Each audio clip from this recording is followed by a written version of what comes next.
The intensity of fighting in Pokrovsk has decreased, but the Russians are not abandoning their plans to occupy the city. As the commander-in-chief of the armed forces of Ukraine, Oleksandr Syrskyi, said on the telethon broadcast, Pokrovsk is now a continuous fortified area. According to him, there are several places where the Russians managed to get through the engineering barriers, but the Ukrainian armed forces know exactly where these places are, so the situation is generally under control. Syrskyi noted that there are also plans B and C for all possible developments. However, the enemy is not giving up on their plans for occupation. In the Pokrovsk area, the Russians have concentrated 50,000 troops.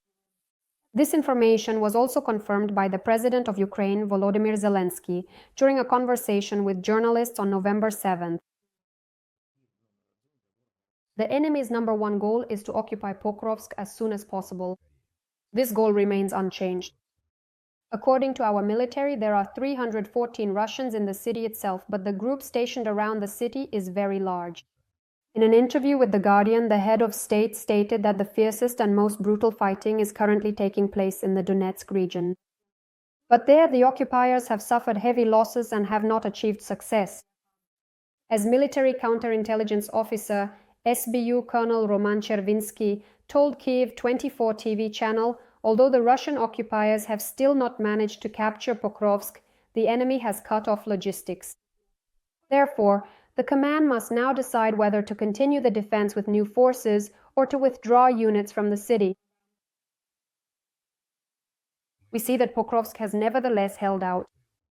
But thanks to flanking attacks and flanking maneuvers, the enemy has still achieved its goal. They have cut off logistics. In fact, our unit is now almost in operational encirclement. At the same time, analysts from the Institute for the Study of War report that the pace of the Russian offensive in and around Pokrovsk has temporarily slowed down. According to the report, there is currently no evidence that Russian forces have launched additional offensives in the Pokrovsk direction as of November 9th. A military intelligence source reported that Russian forces are present in most areas of Pokrovsk but are unable to encircle the city. At the same time, the enemy continues to block the logistical support of the Ukrainian armed forces in Myrnohrad.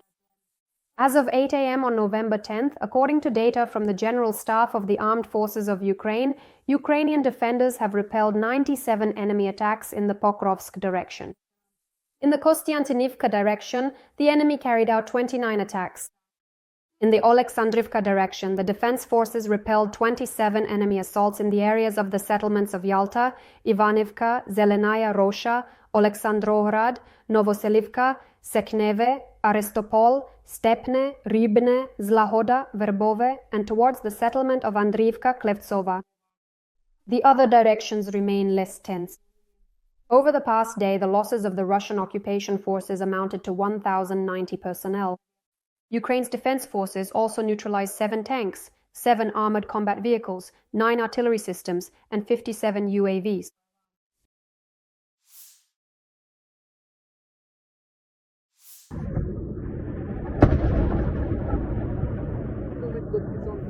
Explosions have once again rocked the port of Tuapse in Russia's Krasnodar Krai.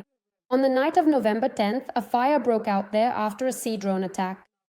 Osin Pavlik Gorbuz reported a likely hit near berth 167. Meanwhile, the operational headquarters of the Krasnodar Krai administration claimed the attack was allegedly neutralized. In the waters of the Black Sea, in the Tuapse area, 4 USVs were neutralized.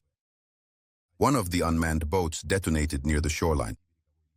The shockwave damaged the windows on the second floor of a 2-story house, as well as a garage and a boathouse. This is the second attack on the port in recent times. On the night of November 2nd, Tuapse was already attacked by drones.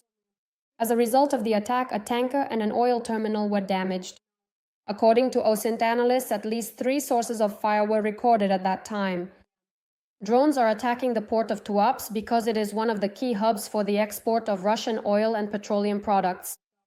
The night of November 10th was also restless in Russia's Rostov region.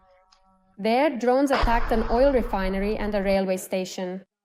And on November 9th in Taganrog, Rostov region, a transformer caught fire at an electrical substation.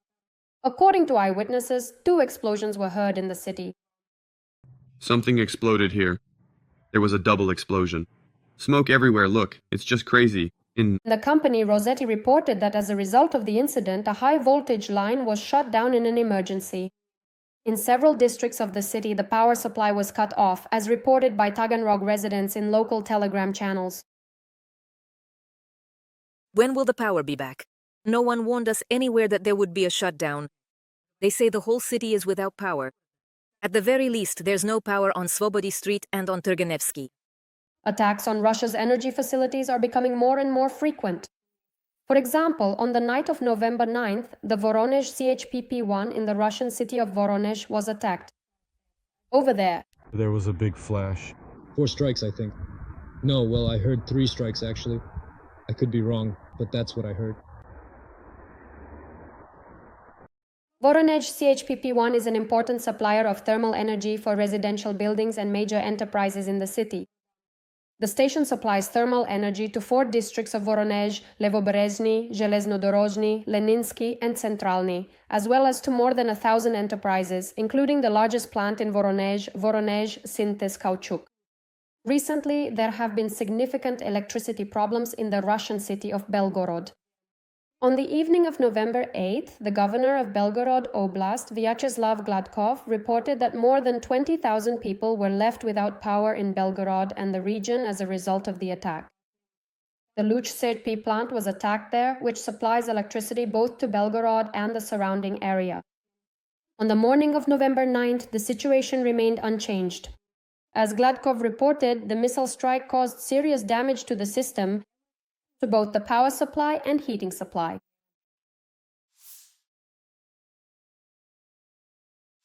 Ukrainian President Volodymyr Zelensky believes that Russia may open a second front against another European country before the war in Ukraine ends. The Ukrainian leader stated this in an interview with The Guardian. Zelensky noted that the Kremlin is waging a hybrid war against Europe and is testing NATO's red lines. I believe that. That's what I think. Putin can do this. We need to forget about the general European skepticism that Putin first wants to occupy Ukraine and only then might go somewhere else. He can do both things at the same time. The president of Ukraine linked the increase in criminal activity across Europe, including drone incursions into the airspace of EU countries, to the fact that Russia was unable to achieve significant progress on the front lines in the first months after the full-scale invasion in 2022. All of this is a test. All of this is a test. Tests for Europe, tests of their response. All these drone attacks by Putin, what are they capable of? A test to see how America will respond to threats against countries that are in NATO. These tests are dangerous for the integrity of Europe. Putin is in a dead-end situation in terms of real success. For him, it's more of a stalemate. Zelensky noted that just in October of this year, the Russian Federation lost 25,000 soldiers killed and wounded at the front. According to him, Russia concentrated 170,000 troops near Pokrovsk, but without success. And there is no success there. There is no success and there are many casualties. President Volodymyr Zelensky, in an interview with The Guardian, also stated that he is not afraid of Donald Trump, unlike other Western leaders, and denied reports of an allegedly tense meeting in Washington, emphasizing that he has normal businesslike and constructive relations with the US president. Everyone is afraid of Trump. Everyone is afraid of Trump. And that's true. This is the United States, and they are leaders, and I see how many people build their relationships precisely on that. I really want Ukraine to be respected, and we respect the United States. Zelensky noted that the United States remains Ukraine's strategic partner, possibly for decades or even centuries, and that both sides share common values, unlike Imperial Russia. The president also stated that he intends to order 27 Patriot systems from the United States and called on European countries to temporarily provide their own systems. During this interview at the Mariinsky Palace, the power suddenly went out twice. But after the backup generator kicked in, the electricity was restored. Electricity. See, even in the presidential palace. The president of Ukraine expressed the opinion that the Russian dictator Vladimir Putin is ordering strikes on Ukraine's energy infrastructure, resulting in civilian casualties and leaving people without electricity and water because he cannot break the country's society in any other way. To create tension. He cannot create tension in our society by any other means. He understands that we have united the whole country and then all of Europe around us, and breaking that apart is very difficult. He is trying to do just that. The interview took place in Kyiv after massive Russian attacks on the power grid, which left most regions without electricity.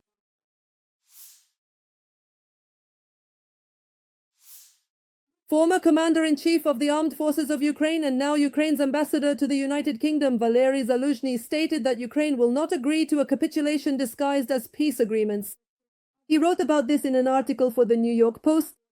As Zaluzhny said, Ukraine seeks peace, but a just end to the war would be the restoration of the country's territorial integrity.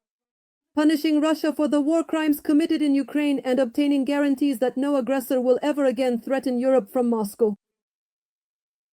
Anything less would be a betrayal not only of Ukrainians, but also of the principles that ensure the security and freedom of the free world. According to Zaluzhny, Ukraine will continue to fight on the front lines as well as in the political and diplomatic arenas to ensure justice and security. Our strength lies not only in our soldiers, but also in the clarity of our goal. Peace through victory, not illusion. Earlier, Zaluzhny stated that the war unleashed by Russia could very soon spread to other territories. The former commander-in-chief believes that the ideas and theories on which the concept of world order was based collapsed after the start of the full-scale invasion of Ukraine by the Russian Federation.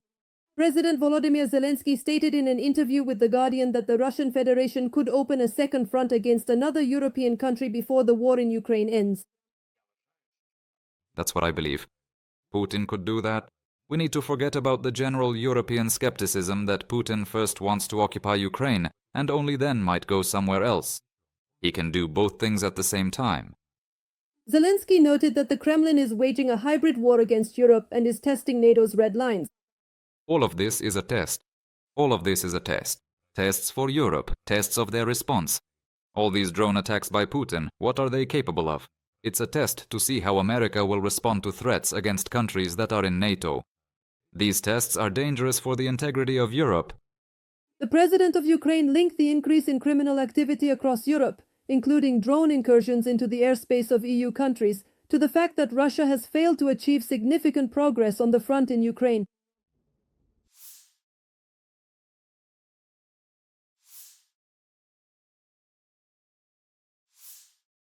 In the Pokrovsk area, the Russians are conducting a strategic offensive operation. They have amassed a huge number of troops to gain an advantage and break through the Ukrainian defenses.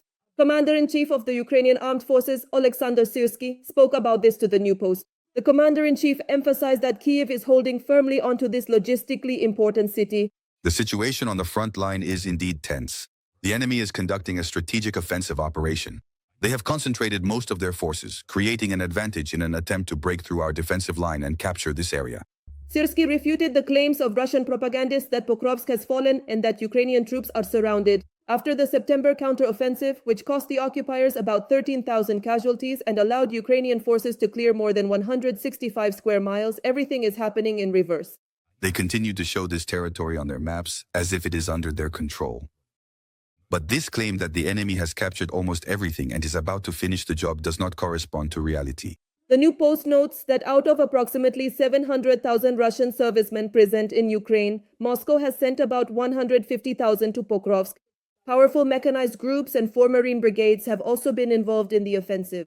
Syrskyi said that Russia's goal is to encircle Pokrovsk and neighboring towns from the north, south, and east, cutting off supply lines and forcing the remaining population to leave, after which they would carry out the final maneuver to capture the entire Donetsk region.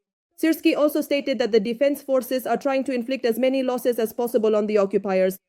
Our task is to ensure that the level of mobilization of people will be equal to or less than the number of losses they suffer. For 2 months now, they have been carrying out these active assault operations without any material success. The commander-in-chief explained that Ukraine aims to destroy enemy sites from which drones and command centers are launched, and this requires good intelligence and high-precision long-range munitions. Our artillery is forced to strike deep behind enemy lines at great distances, which is why the importance of missiles is increasing. Meanwhile, Russian propaganda telegram channels have circulated a video showing the occupiers taking advantage of bad weather, trying to enter Pokrovsk on motorcycles, on foot, and in battered cars. Russian occupiers have broken through into Pokrovsk. There are already several hundred of them in the city, according to the 7th Air Assault Corps. The enemy has become more active on the southern outskirts and is advancing using light vehicles. The report states, To achieve this, the enemy took advantage of unfavorable weather conditions, particularly dense fog. This reduces the effectiveness of our aerial reconnaissance and our ability to strike targets in open areas. According to Ukrainian military reports, there are now more than 300 occupiers in Pokrovsk. They are trying to reach the northern boundaries of the city in order to completely encircle the agglomeration. Ukrainian forces are doing everything possible to destroy the enemy and hold their positions. Since the beginning of November alone, the defense forces have eliminated 162 Russians in Pokrovsk and wounded another 39. At the same time, videos have appeared online showing the occupiers complaining about the lack of water and food. I don't know. What should we do? The radio is dead. No communication, nothing. There was no food for a while. Nothing. 5. Come on. In another video, you can see exhausted Russians hiding in a grove. As CNN reports, in recent days, the fighting in the city has sharply intensified after Russian units broke through the Ukrainian defenses and entered Pokrovsk.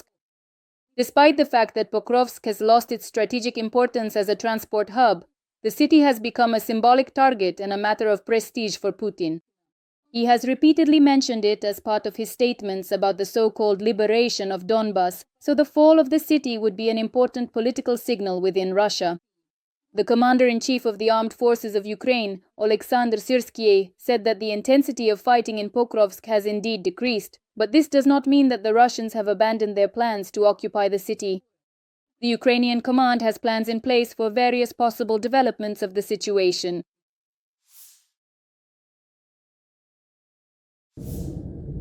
A Turkish C-130 military transport aircraft has crashed on the border between Georgia and Azerbaijan. This was reported by the Turkish Ministry of Defense.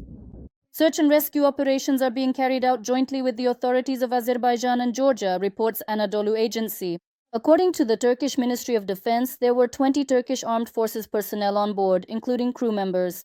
According to TV reports, the 4-engine C-130 Hercules military transport aircraft belonging to the Turkish Air Force took off from Ganja airport in Azerbaijan. At the time of the crash, it was flying at an altitude of about 8 kilometers. According to GASA, the Turkish military aircraft disappeared from the radar of Georgia's air navigation service a few minutes after entering Georgian airspace without sending a distress signal. According to the service's statement, communication with the aircraft was suddenly lost, and immediately after the incident, search and rescue operations were launched in accordance with established protocols. Azerbaijani President Ilham Aliyev called Turkish President Recep Tayyip Erdogan in connection with the crash of the Turkish military cargo plane. He expressed his deepest condolences to the President of the Republic of Turkey, as well as to the families and loved ones of the fallen servicemen. The President of the Republic of Turkey thanked the President of the Republic of Azerbaijan for the phone call and condolences. During the phone conversation, it was noted that the relevant state authorities of Azerbaijan and Turkey are in contact regarding the crash. Recently, warm relations have been developing between Azerbaijan and Turkey. For example, on November 8th, the Turkish leader came to Baku to attend a military parade with Aliyev on the occasion of the second anniversary of the victory in the Karabakh War. A battalion from the ceremonial regiment of the Turkish Presidential Guard also took part in the parade. At the conclusion of the parade, Azerbaijani drones and Turkish Air Force F-16 fighter jets flew over the city. The FSB of Russia stated that the organization Bellingcat, together with Ukraine and Britain, allegedly planned to hijack a Russian MiG-31 with a Kinzhal missile on board. Earlier this year, I received an unexpected email message in which an unknown individual, whose identity was not revealed, proposed to hijack a military aircraft. It is claimed that Ukrainian intelligence allegedly tried to recruit Russian pilots and offered them up to $3 million to hijack a supersonic fighter jet and deliver it to a NATO base in Romania. There, supposedly, it could have been shot down by air defense systems. They sent me photos and videos showing a large sum of cash, supposedly prepared for me after the hijacking. The pilots were also allegedly promised foreign citizenship and a better life abroad. As for why the Russian special services created and distributed such a video about their supposed successes, one can only guess. Ukrainian intelligence has demonstrated that it brilliantly plans its operations. Earlier, a Russian pilot flew a Mi-8 helicopter of the Russian armed forces into Ukraine. The pilot said that he took off from the Kursk airfield and headed toward the Kharkiv region. And near the settlement of Shebekino, he flew at an extremely low altitude of 5 to 10 meters, maintaining radio silence. This was a special operation by Ukrainian intelligence that lasted more than 6 months. For their part, the Russians claimed that the flight was caused by navigational errors. On June 1, 2025, the Security Service of Ukraine carried out a special operation called WEB. At that time, 41 Russian aircraft were hit. Among them were mainly strategic bombers. It was reported that drones struck 4 military bases: Belaya, Diaghilevo, Olenia, and Ivanovo. Operation Web was unprecedented in terms of the depth of its impact. Ukrainian drones struck targets at a distance of more than 600 kilometers, covering a third of Russia's territory. The head of the Security Service of Ukraine, Vasyl Malyuk, stated that for Russia, the cost of the strike on its aviation amounted to $7 billion. The Ukrainian Defense Forces struck the Saratov oil refinery, the maritime oil terminal in temporarily occupied Feodosia, and several facilities in the temporarily occupied territory of Donetsk region. This was reported by the General Staff of the Armed Forces of Ukraine. Thus, the strike on the Saratov oil refinery was carried out on November 11th. The facility produces more than 20 types of petroleum products and is involved in meeting the needs of the Russian occupation army. A series of explosions was recorded, after which a massive fire was observed in the target area. The results of the strikes are being clarified. Regarding the maritime oil terminal in temporarily occupied Feodosia, the General Staff noted that it is a key hub for supplying fuel and lubricants by sea to the temporarily occupied territories in southern Ukraine. It is known that the tanks on the facility's grounds were hit. The extent of the damage is being clarified. Ukrainian defenders also struck the occupiers' logistics warehouse in Donetsk and a concentration of personnel near Ocheretin. Strike UAVs reached their target areas. The results are being clarified. The defense forces continue to take all measures to undermine the military and economic potential of the occupiers and force the Russian Federation to cease its armed aggression against Ukraine. Meanwhile, on November 11th, an airspace restriction regime called Plan Carpet was introduced in Orenburg. The city is under attack by drones. Drone! Unbelievable. Earlier, explosions were heard in Tuapse, Russia. Port infrastructure was attacked. The Sun reports that the strikes were carried out with Flamingo cruise missiles. A fire in Moscow and a real disaster in Krasnogorsk near Moscow caused by the careless demolition of a ski complex. Locals are in shock from the aftermath of the demolition on the ground. It's like some kind of apocalypse, honestly. On November 11th, construction materials caught fire at a residential complex site on Ostashkovskaya Street. Residents shared footage showing smoke visible from nearby streets. The flames were quickly extinguished. And these are shots from Krasnogorsk near Moscow. This is the moment of the demolition of the Snezhkom ski complex, during which cars and windows in nearby houses were damaged. The footage shows a large concrete piece of the structure falling from the top and shattering on the ground. Pieces flew dozens of meters, damaging parked cars and windows in a residential building. Look, their car got smashed. And here, the trees got knocked down. Right here, a woman with a child in a stroller was almost hit. And here, on the 5th floor, we have neighbors. Their window was shattered. During the collapse of Snezhkom, a wave of earth and construction debris engulfed a passerby. Judging by the footage, a wall of earth and structural parts fell on the man. He fell onto the road. A 34-year-old resident of the building next to the complex was also injured. She suffered a cut on her nose. In the residential complex located next to the ski center, the strong shaking caused cracks in the walls and tiles inside the apartments. Here's another crack in the hallway. Some of the tiles even popped out completely, it seemed. According to local telegram channels, during the demolition of the Snezhkom complex in Krasnogorsk, workers were dropping blocks from above to the ground using a cable. Although in response to earlier complaints from local residents about the demolition, they were told that the complex would be dismantled in a controlled manner. The Russian Investigative Committee reports that a criminal case has been opened due to violations of safety regulations during construction work.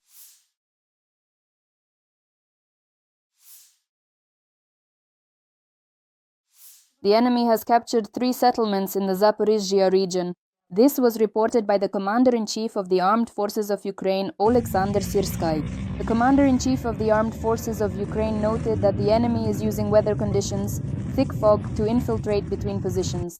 Ukraine's defense forces continue to operate according to the principle of active defense. The enemy is currently focusing its main efforts in the Pokrovsk direction. But in the Zaporizhzhia region, the enemy has also become more active. The situation has significantly worsened in the Alexandrovsk and Huliapol directions.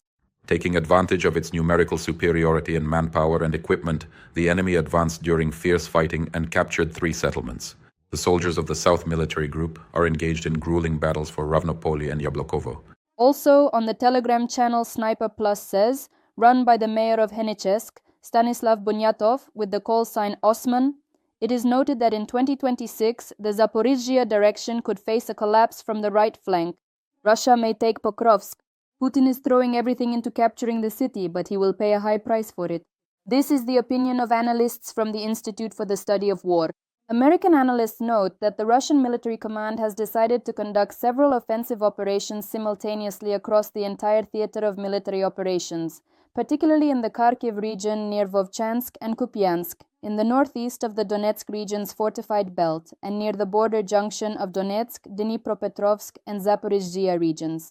The Institute for the Study of War notes that the Russian military command has demonstrated its willingness to accept significant losses and the time required for such campaigns.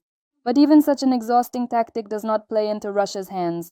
Foreign Affairs writes that Vladimir Putin is a year behind schedule in capturing Pokrovsk, as he had planned to enter the city by November 2024. Despite their significant numerical advantage, the Russians were unable to quickly break through the Ukrainian armed forces' defenses. Every month, more than 20,000 occupiers are eliminated. According to the Ukrainian armed forces, there are currently more than 300 Russians in Pokrovsk. On November 12th, the Ukrainian armed forces attacked the Stavrolen defense plant in Budyonovsk, Stavropol Krai, Russian Federation, as well as an ammunition depot in the temporarily occupied Novi Svet, according to the General Staff of the Ukrainian armed forces. As part of efforts to reduce the production capabilities of petrochemical products for the needs of the Russian aggressor's military-industrial complex, Ukrainian defense forces struck the infrastructure of Stavrolen. The plant has a full cycle of hydrocarbon raw material processing and produces polymers used in the manufacture of composite materials, body parts, seals, and insulation for various types of equipment used by the Russian Federation's army. Among other things, it also produces components for drones. Stavrolen is a subsidiary of Lukoil. The plant supplies products to local manufacturers and provides raw materials for the petrochemical industry of the Russian Federation. Numerous explosions and a fire were recorded at the site of the impact. It is also known that, in order to reduce the enemy's offensive capabilities, an ammunition depot was struck in the temporarily occupied territory of Novi Svet in the Donetsk region. Earlier, on November 11th, the General Staff of the Armed Forces of Ukraine reported that Ukrainian Defense Forces had struck the Saratov oil refinery, the marine oil terminal in temporarily occupied Feodosia in Crimea, and a number of facilities in the temporarily occupied territory of the Donetsk region. The Saratov oil refinery produces more than 20 types of petroleum products and is involved in meeting the needs of the Russian occupation army. A series of explosions was recorded, after which a massive fire was observed in the target area. As noted by the General Staff, the marine oil terminal in temporarily occupied Feodosia is a key hub for the supply of fuel and lubricants by sea to the temporarily occupied territories in southern Ukraine. It is known that the tanks on the facility's territory were hit.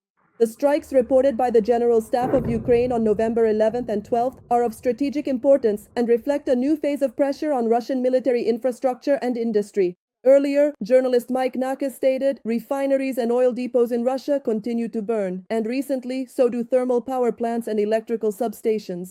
The gasoline crisis is spreading and gaining momentum, and soon an energy crisis may join it. Ukraine is systematically cutting Moscow off from sources of electricity. Nakis stated that, according to the publication Verstka, oil refineries and oil depots in the Russian Federation have been attacked at least 250 times. Out of the 250 attacks, 213 or 85% were successful. That is, they resulted in at least the ignition of utility buildings or debris falling on the facility's grounds, and in some cases, explosions and fires at processing units or storage tanks, which halted operations for several days or even weeks. The success of the remaining 37 attacks, 15%, could not be confirmed by Verstka, but they may have achieved their objectives as well. A number of analysts claim that for Russian society, these strikes serve as a signal that the war is penetrating ever deeper into the country's territory. For the Kremlin, this is a reputational blow, demonstrating the vulnerability of even strategically important industrial sites. Overall, the series of attacks on industrial and energy infrastructure indicates that Ukraine is intensifying its strategic campaign to exhaust Russia's war economy, as previously announced by President Volodymyr Zelensky. The goal is not only the physical destruction of individual facilities, but also the systematic limitation of the production and logistics capabilities on which the Russian military-industrial complex relies. As the president of Ukraine stated, in 2025, Russia will lose at least $37 billion in budget oil and gas revenues. Russian oil companies and the energy sector as a whole are losing tens of billions of dollars more. All of this restricts the Russian war machine. Both conventional sanctions against Russia and Ukraine's long-range sanctions are working effectively. For Russia, this means increased costs for defense, recovery, a possible slowdown in weapons production, weakening of the resilience of the rear economy, and growing internal tension, including pressure on the political leadership. Russian Foreign Minister Sergei Lavrov gave his first interview to Russian media after reports of his removal from office, where he tried to justify his fall from grace. There's a joke that goes, "Our conscience is clean because we rarely use it." But in this particular case, that's absolutely true. Earlier, Western publications speculated that the official might have lost his position because of the failed summit between the US and Russian presidents. Lavrov missed a Security Council meeting and, for the first time in several years, was not appointed as the head of the Russian delegation at the G20 summit in Johannesburg. In the interview published on November 11th, Lavrov denies the information reported by the Financial Times. The publication wrote that the talks between Putin and Trump fell through after Lavrov, during a phone conversation, gave U.S. Secretary of State Marco Rubio a list of Moscow's tough demands for peace terms in Ukraine. Lavrov and Rubio talked on the phone, and before that, the Russians sent a tough memorandum after receiving which, well, the Americans decided that talking to us was pointless, just pointless. Lavrov stated that the memorandum was delivered even before Putin's conversation with Trump. He also denies that his conversation with Rubio was tense, as reported by the Financial Times. The memorandum that the Financial Times journalists mention is a so-called non-paper, not an official document, just a completely unofficial draft. In the interview, Lavrov assured that the memorandum handed over to the U.S., as it seemed in Moscow, recorded the agreements reached at the previous meeting between Putin and Trump. And after the conversation with Rubio, according to Lavrov, meetings were supposed to be organized between the foreign policy and military officials of the two countries and, presumably, their intelligence agencies. No matter what Lavrov says, rumors about his resignation have not stopped for an entire week. The wave of gossip is so strong that the Kremlin has had to publicly comment on the situation twice. So, on October 7th, the press secretary of dictator Vladimir Putin, Dmitry Peskov, assured journalists that Lavrov, of course, continues to serve as the Minister of Foreign Affairs and called reports of a possible resignation false. And the day before, the Kremlin spokesperson promised a media appearance by Lavrov. If they've already written about it, then... 3 identical offices were created for Putin, but they gave themselves away with the details. For many years, the Kremlin concealed Vladimir Putin's real whereabouts by using specially created duplicate offices. As investigative journalists from the project Sistema have discovered, at least 3 identical rooms were set up for the Russian dictator in different parts of Russia, in Novorossiysk, Sochi, and Valdai. The main evidence for the existence of 3 different offices is the door handle, a decorative line on the wall, and a folder for documents. To spot the differences, investigators analyzed dozens of hours of broadcasts from the program: Moscow, Kremlin, Putin, archives from the Kremlin's website, government procurement documents, and building plans. Although the offices look identical, journalists discovered small but telling differences. In the Sochi office, the door handle, ventilation, and seam line on the wall are positioned differently. In the Valdai office, the thermostat and the color of the tabletop differ from the others, and in the Novorossiysk office, it's the original version from 2015. According to journalists' calculations, Putin held about 130 official events in the Valdai office alone, mostly via video link. Since February 2023, the dictator stopped using the Sochi office after fearing attacks from Ukrainian drones. And since 2025, he has also stopped using the office in Novorossiysk. There have also been reports in the media that Putin has body doubles.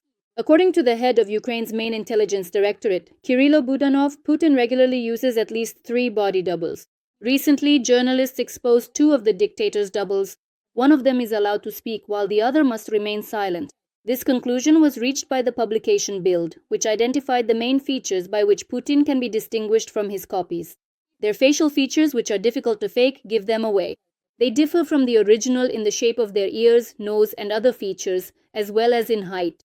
The media reported that the real dictator, in order to appear taller, wears handmade shoes with a special elevated heel. President Volodymyr Zelensky received a report from the head of the main intelligence directorate of the Ukrainian Ministry of Defense, Alaudinov, particularly regarding the plans of the aggressor country, Russia. Among the matters we can discuss publicly, Kirilo reported on the available information about Russian plans for the first half of next year, as well as on the key aspects of the geopolitical situation surrounding Ukraine. We are monitoring Russian connections in key regions of the world and restricting them. The president and the head of the main intelligence directorate also discussed military intelligence operations conducted jointly with other forces. The president stated that he had instructed certain measures to be taken in the interests of Ukraine. Earlier, Volodymyr Zelensky held a meeting with the head of the security service of Ukraine, Vasyl Maliuk, during which it was revealed that one of the Oreshniks was eliminated on the territory of the Russian Federation. Until now, we had not made this public, but we can say one of the 3 Oreshniks was eliminated at Kapustin Yar by the main intelligence directorate, Security Service of Ukraine, and Foreign Intelligence Service. As Maliuk reported, this was communicated exclusively to the president of Ukraine, and a few presidents of other countries were also aware of it. The elimination was 100% successful. It was a very successful mission. At that time, the name Oreshnik was not yet used by the general public. And the Russians, if I'm not mistaken, weren't particularly threatened by it back then. This was the summer before last. The head of the Security Service of Ukraine also reported that since the beginning of the year, Ukraine's defense forces have successfully struck more than 160 oil extraction and oil refining facilities on the territory of the Russian Federation. If we take September and October of this year alone, that's 20 facilities. This has led to a shortage of more than 20% in the domestic petroleum products market, the idling of 37% of oil refining capacities, as well as shortages of petroleum products in 57 regions of the Russian Federation, and a ban on gasoline exports until the end of this year. Maliuk added that these are precisely legitimate targets, since 90% of the budget of the Ministry of Defense of the Russian Federation comes from oil extraction and oil refining. As a result, as the president of Ukraine stated on November 12th, Russia will lose $37 billion in budget oil and gas revenues this year. Among the brilliant special operations of the Ukrainian defenders is Web, which was carried out by the SBU on June 1, 2025. At that time, 41 Russian aircraft were hit, mostly strategic bombers. It was reported that drones struck 4 military bases, Belaya, Diaghilevo, Olenya, and Ivanovo. Operation Web was unprecedented in terms of the depth of its impact. Ukrainian drones struck targets at a distance of more than 600 kilometers, covering a third of Russia's territory. The head of the SBU, Vasyl Maliuk, stated that for Russia, the cost of the strike on its aviation amounted to $7 billion. On June 3, 2025, the Security Service of Ukraine carried out a successful underwater attack on the Crimean Bridge, blowing up the structure's supports. This was already the 3rd attack since the start of the full-scale war. Earlier, a Russian pilot flew a Mi-8 helicopter belonging to the armed forces of the Russian Federation over to Ukraine. According to him, he took off from an airfield in Kursk and headed toward the Kharkiv region, flying at a minimum altitude of about 50 meters in radio silence mode. The operation was planned in advance and carried out by Ukrainian intelligence over the course of more than 6 months.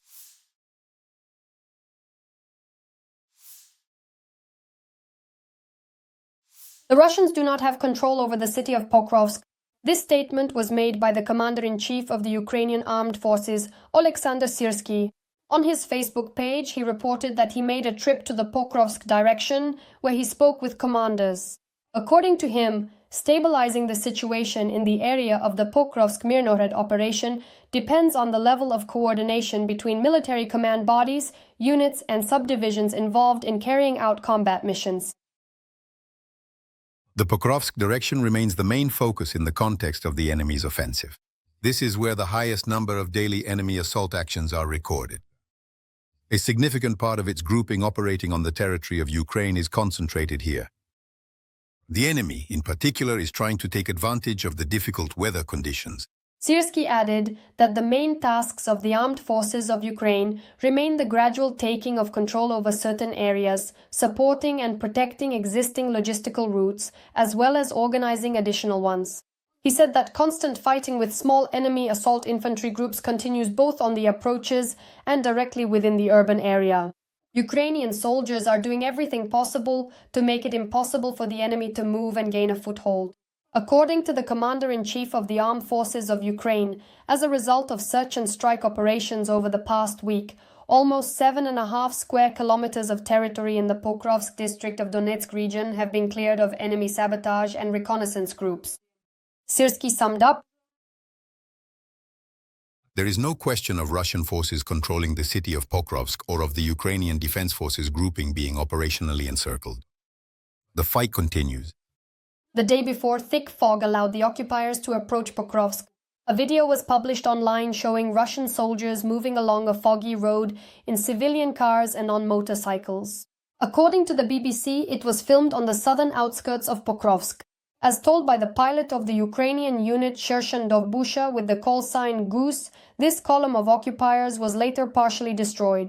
According to him, due to poor weather conditions, there was no video surveillance of the repelled attack, so he is not sure whether the entire group was hit. The soldier emphasized that it was precisely because of the fog that the Russians decided to launch an assault with a column of vehicles, which, in good visibility, could have easily been destroyed by Ukrainian drones. According to the 7th Corps of the Air Assault Forces of the Ukrainian Armed Forces, the massive assault by the invaders using light vehicles on the Selidov-Pokrovsk highway area achieved partial success. Some of the enemy vehicles were destroyed by the defenders on the approaches to Pokrovsk and some more within the city itself. Search and strike operations are ongoing.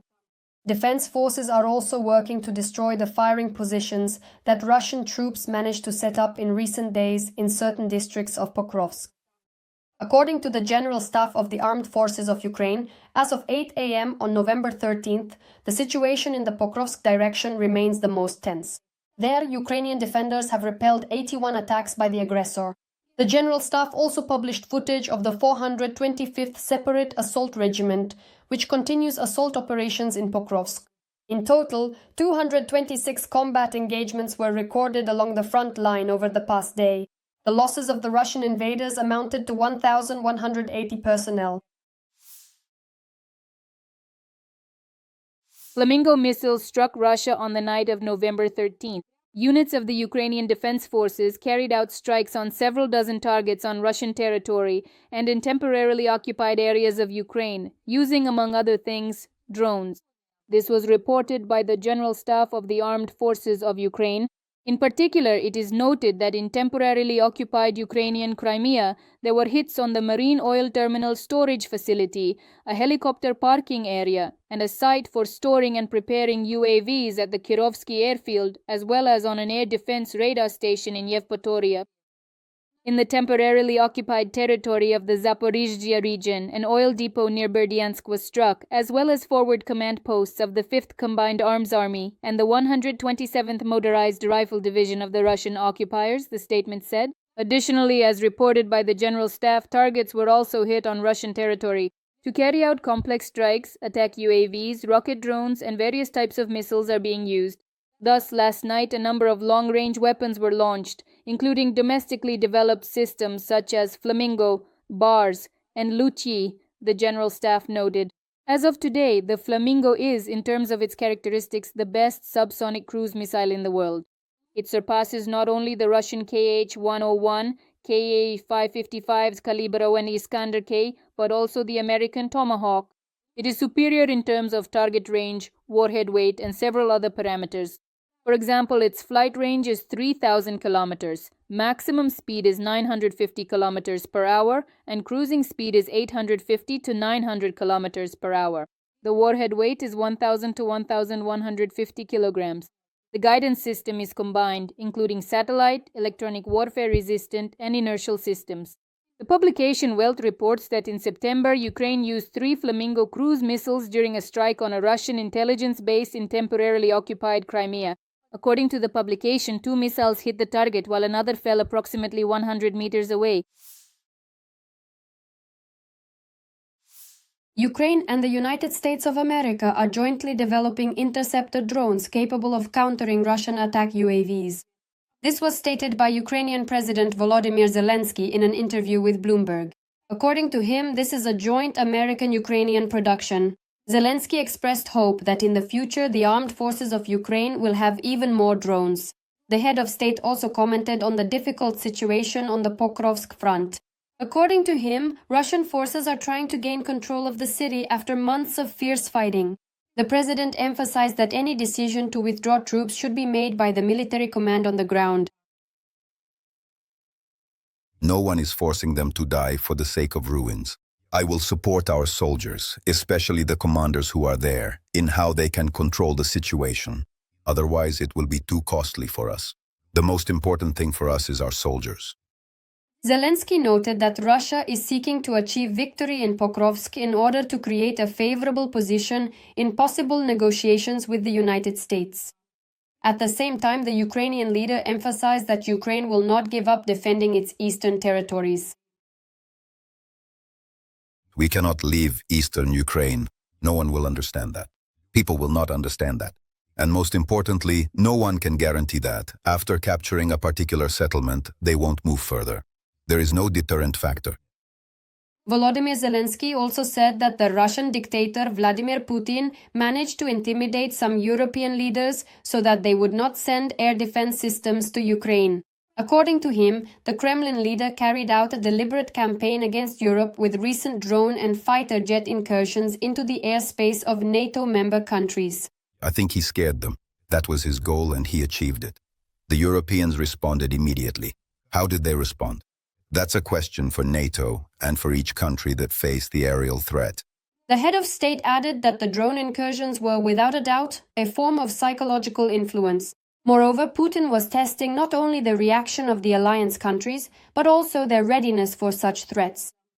Zelensky also commented on the aggressor country's attacks on Ukraine's energy sector. The president of Ukraine believes that Russian forces are targeting Ukraine's energy system, trying to weaken Ukraine before spring. According to him, the Russians know that as soon as the energy factor disappears, they will have no other strong factors left. Meanwhile, on his Telegram channel, Volodymyr Zelensky wrote that the Kremlin is ramping up production at military-industrial facilities and preparing for a major war on the European continent in 2029 or 2030. He called on European leaders to put even more pressure on Russia. The US conducted strike drills with a nuclear bomber near Russia's borders. An American B-52H strategic bomber carried out a training flight in the skies over Finland near the Russian border, according to the Finnish Air Force's X social media account. The statement notes that the exercises took place on Wednesday, November 12th. The US B-52H strategic bomber practiced striking targets at a training ground located in the east of the country, near the Russian border. According to Finnish sources, the American bomber was escorted by Finnish F/A-18 Hornet fighter jets. In addition, the bomber later entered Estonian airspace and approached the Russian border to a distance of about 50 kilometers. In Estonia, the American bomber was escorted by Royal Air Force Eurofighter Typhoons from the United Kingdom. Also, during the training flight over Estonia, a NATO airborne early warning and control aircraft was operating in the area. It is noteworthy that recently the US Air Force Command in Europe reported that a group of B-52s had arrived at Moron Air Base in Spain. It was noted that the goal would be to conduct multilateral exercises together with Finland, Lithuania, Sweden, and other allies and partners. The aircraft were to practice operations under high threat conditions. Earlier, it was reported that in California, USA, a B-55 bomber was spotted in the sky carrying a cruise missile that resembles the new Low Observable Nuclear Cruise Missile AGM for the US Armed Forces. The US Space Force also reported conducting tests of the Minuteman III intercontinental missile. This is a solid-fuel intercontinental ballistic missile that the US has had in service since 1970. Its range is 9,500 kilometers. This missile is considered a key element of the US national defense. Because of the videos showing Russians entering Pokrovsk, there was an uproar in the Z channels. Some Russian bloggers are saying that because these videos were published, the attempt was thwarted and the column was destroyed. Now to the point. Because of some idiot who filmed this and leaked it online, today there are piles of dead and burned out equipment there. At the same time, Putin's soldiers are fleeing the front more and more often. This was reported by a captain of the Russian army who deserted from the so-called special military operation to journalists from the Khodorkovsky Live project. He also spoke about resettings, extortion, alcoholism, and drug addiction among Putin's troops, as well as other horrors in the army. Several people from our unit died during training.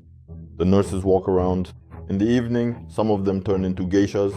Our officers would just shoot. If someone didn't give the pin code, he would shoot him. According to him, only riffraff are fighting in Ukraine, criminals and people with addictions. It's already clear that people are simply being sent into a meat grinder. Putin continues to throw people into the furnace of war. In grueling battles, Russian forces are trying to isolate and encircle Hulyapol in the Zaporizhzhia region. They are using infiltration tactics and striking supply routes according to the Institute for the Study of War. At the same time, Ukrainian President Volodymyr Zelensky arrived at the front in the Zaporizhzhia region, in the Oryol direction, in great detail. We discussed today with the commanders what is needed to strengthen our positions and how to provide more forces in this direction. It's an important direction. I am grateful for the complete information about the specific difficulties here in the Zaporizhzhia region. He visited the command post of the 65th Separate Mechanized Brigade Veliki Lu, which, as part of the 17th Corps, is holding the defense in this direction, as well as the soldiers of the 128th Separate Mountain Assault Brigade who are defending Stepnohirsk.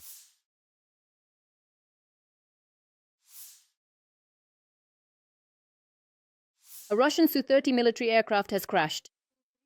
Both crew members were killed. The plane crash occurred on Thursday, November 13th, near Petrozavodsk in the Prionezhsky district of the Republic of Karelia. Monitoring channels and Russian media initially published two versions regarding which aircraft had crashed, naming either the Su-30 or the Su-27. Later, the Russian Ministry of Defense confirmed the incident, clarifying that it was a Su-30 involved in the accident. Enemy telegram channels Fighter Bomber and 112 reported that it was a Su-30SM, a two-seat heavy fourth-generation fighter jet.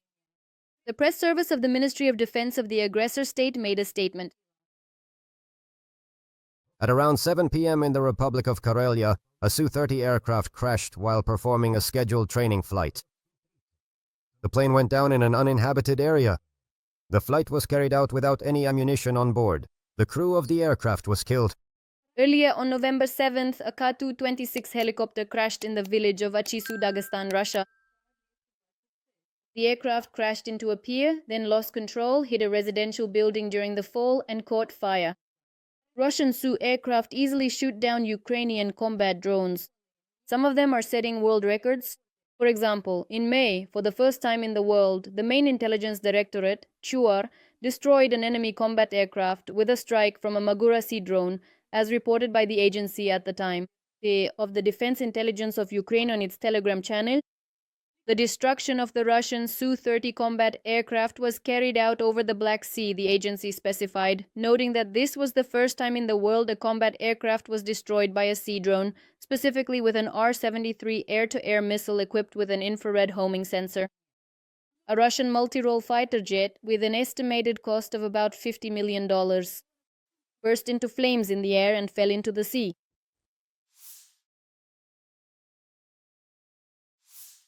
In Novorossiysk, drones attacked Russia's Syrskyi's oil export terminal during the night of November 14. As a result of the massive UAV attack, an oil depot at the transshipment complex and several coastal facilities were damaged, according to the operational headquarters of Krasnodar Krai. A large fire broke out after the strike. Syrskyi is a major oil export terminal and serves as the endpoint of the Transneft company's pipelines.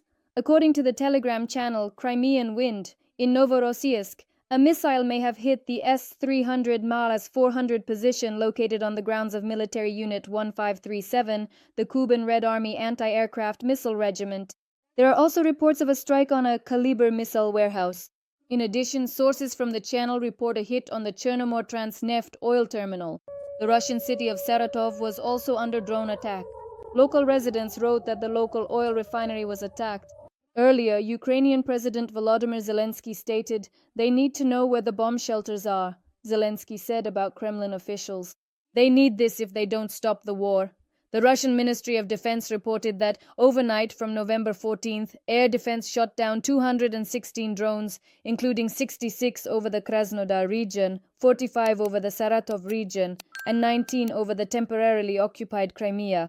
On the night of November 14th, Russia launched a massive drone and missile attack on Kyiv and the surrounding region.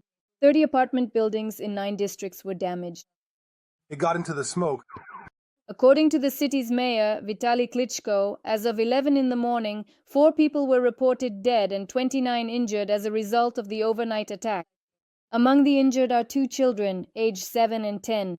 The occupiers mainly targeted energy facilities in Kyiv and the region. In the capital, there were strikes on residential buildings in the Podilsky, Dniprovsky, Desnyansky, Sviatoshinsky, and Obolonsky districts. In the Darnitsky district, debris fell on the grounds of a hospital, and in the Holosyevsky district, it landed near a kindergarten. In Kyiv, debris from an Iskander missile also damaged the building of the Azerbaijani embassy. Additionally, on the morning of November 14th, the enemy launched a Zircon hypersonic missile from occupied Crimea at Sumy.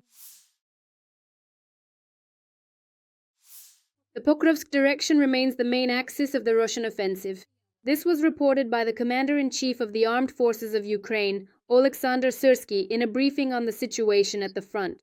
According to him, special attention is being paid to reinforcing units in this direction, providing our soldiers with everything they need, as well as strengthening logistical routes. In Pokrovsk and its surroundings, Ukrainian defenders from mechanized military units, brigades, and airborne assault forces are operating effectively. Units of the 425th Separate Assault Regiment, operators of unmanned systems, and other soldiers from the Ukrainian Defense Forces are also involved. According to Syrskyi, operations are also ongoing in the Ocheretin direction, which forces the enemy to spread out their forces and prevents them from concentrating their main efforts in the Pokrovsk area.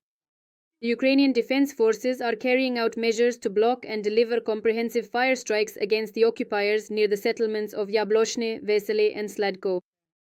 Ukrainian Special Operations Forces destroyed a concentration point of personnel from Russia's 51st Army in the settlement of Uyut in Donetsk region.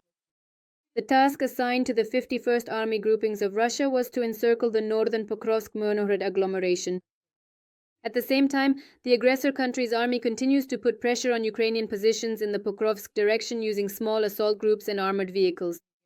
The Russians are trying to capture Pokrovsk and place Myrnohrad under operational encirclement, resorting to various tactics to achieve this.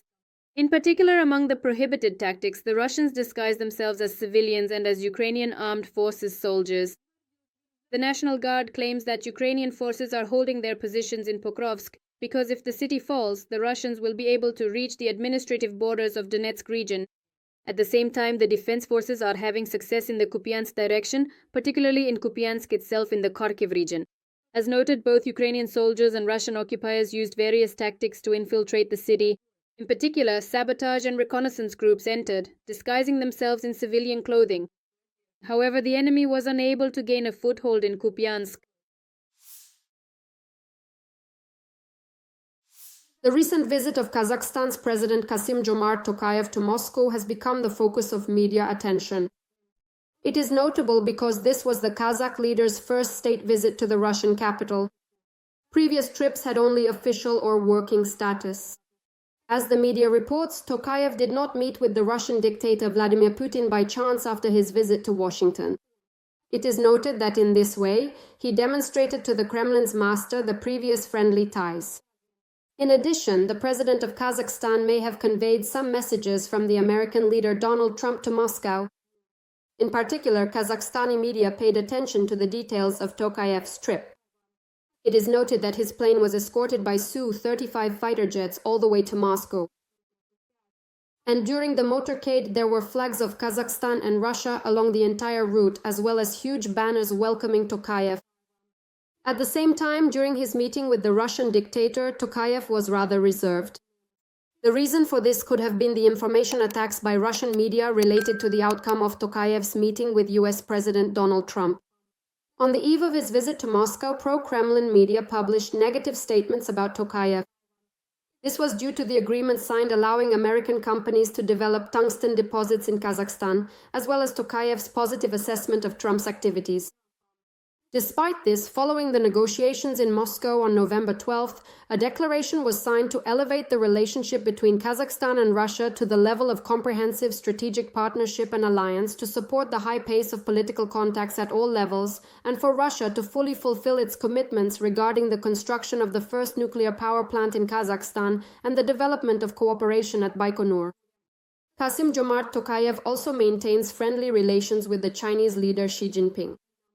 During his visit to Beijing in September of this year, he stated that China is a reliable neighbor destined by fate. According to him, Kazakhstan and China have built strong and dynamic business relations. The world's largest American aircraft carrier, the USS Gerald Ford, is approaching the shores of Venezuela. According to the Associated Press, it will arrive in Venezuelan waters in the coming days. It is noted that it is still unknown whether American military aircraft will bomb targets inside Venezuela to further pressure dictator Nicolás Maduro to step down. As reported by CBC News, the Pentagon has presented US President Donald Trump with options for operations against Venezuela, including strikes on ground targets. At the same time, the very presence of this powerful warship in the Caribbean Sea is already a clear enough signal. In addition, the head of the U.S. Department of Defense, Pete Hegseth, announced that the U.S. is launching an operation called Southern Spear, aimed at drug cartels in the Western Hemisphere. The announcement was made against the backdrop of escalating tensions between the U.S. and the Venezuelan authorities, as well as U.S. military strikes on ships in the Caribbean Sea that are allegedly linked to drug trafficking. Meanwhile, amid the arrival of the largest U.S. aircraft carrier in the region, Venezuela has announced a mass mobilization, according to CNN. Venezuelan Defense Minister Vladimir Padrino Lopez stated that the air, land, naval and reserve forces will conduct exercises aimed at optimizing command, control and communications, as well as ensuring the country's defense. The publication writes, "In Caracas, it is believed that the U.S. wants regime change in Venezuela." Some members of U.S. President Donald Trump's administration admit that their actions are aimed at removing President Nicolás Maduro. According to CNN, there are currently about 15,000 American troops in the region.